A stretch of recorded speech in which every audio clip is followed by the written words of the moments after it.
네, 오늘 볼 리포트는 FNF입니다.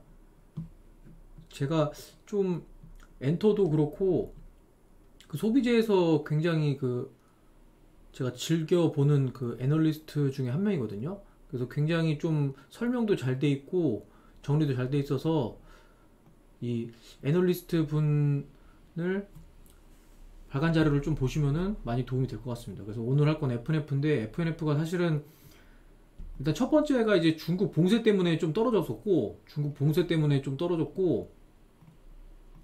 봉쇄 이슈, 그 다음에 그 코로나 봉쇄 이슈 때문에 떨어졌고, 두 번째는 그 아무래도 지금 그 정부의 좀 사이가 안 좋기 때문에 그런 어떤 중국과의 그 관련 속에서 또 떨어졌거든요.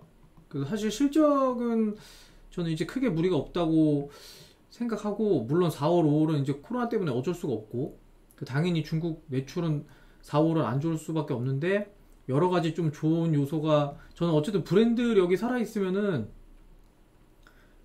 뭐 기회라고 사실 생각을 하거든요. 그래서 여러분들도 어떻게 생각하실지 모르겠지만은 한번 관심을 가져보면 좋을 것 같습니다. 그래서 보면은 이제 2분기 매출액은 3,430억, 그래서 뭐 영업이익은 840억 이렇게 제시했는데, 다행히 이거는 그 중국 봉쇄 때문에 그렇습니다. 그래서 컨센서스 소폭해야 할 전망이던데, 제 예상은 사실 이것보다 좀 더 낮아요. 저는 이제 800억 이하가 좀 되지 않을까라고 좀 생각을 하고 있는데, 어쨌든 코로나가 있어가지고 4, 5월에 중국에 그 장사를 못했기 때문에,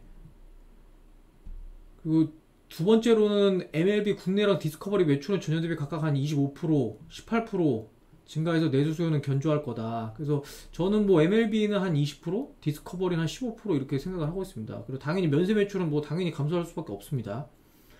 따이북 매출 비중이 뭐 당연히 올 수가 없기 때문에.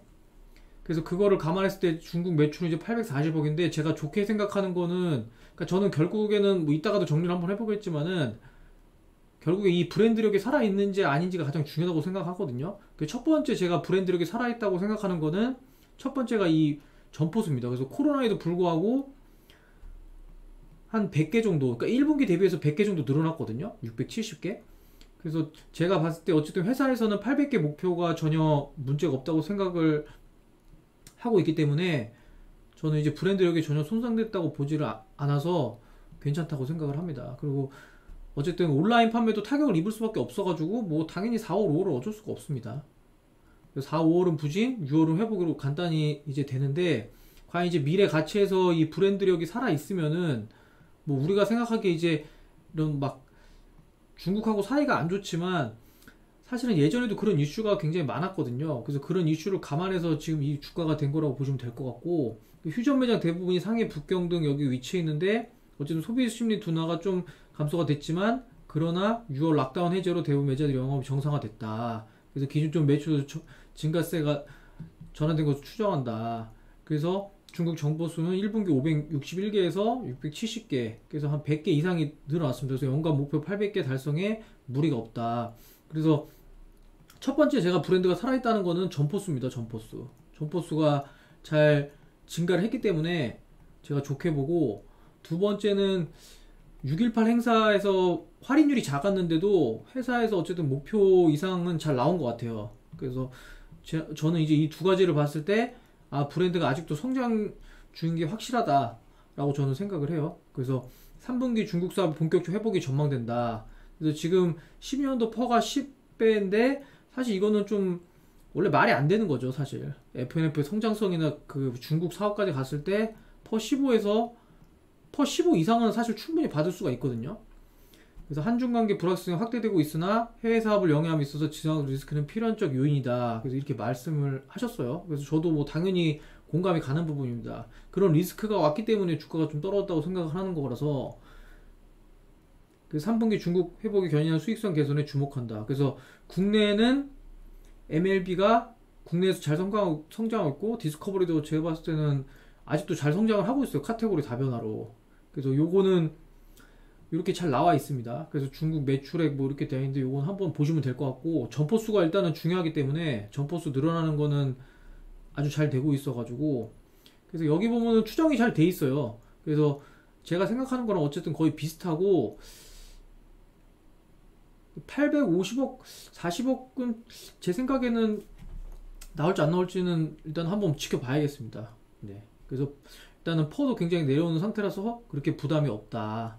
그리고 보면은 이제 오늘 어쨌든 좋은 뉴스가 또 나왔습니다. 좋은 뉴스가 나와서 이제 한번 정리를 해보면은 그 이탈리아 브랜드를 인수를 했거든요. 그래서 827억을 주고 인수를 했는데 보니까 이제 매출이 한 195억, 그다음에 세전 이익이 한 44억 이렇게 된다고 하더라고요. 세전으로.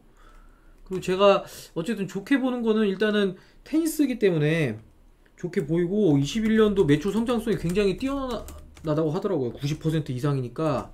그래서 유럽이랑 미국에서 좀 인기가 많이 올라오는 브랜드를 제가 봤을 때 잘 산 것 같습니다. 보니까 에비타 기준으로 18.5라니까, 그래서 에비타가 18.5라는 거는, 에비타라는 건 말 그대로 부채 포함하고 그걸 해가지고 감가상각을 다 치고 세전 이익을 뺀 거거든요. 그러니까 결과적으로 어떻게 보면 좀 퍼랑 비슷하다고 볼 수가 있는데, 그러니까 원금을 회수하는데 어쨌든 18.5년이 걸린다는 거예요. 원금을 회수하는데.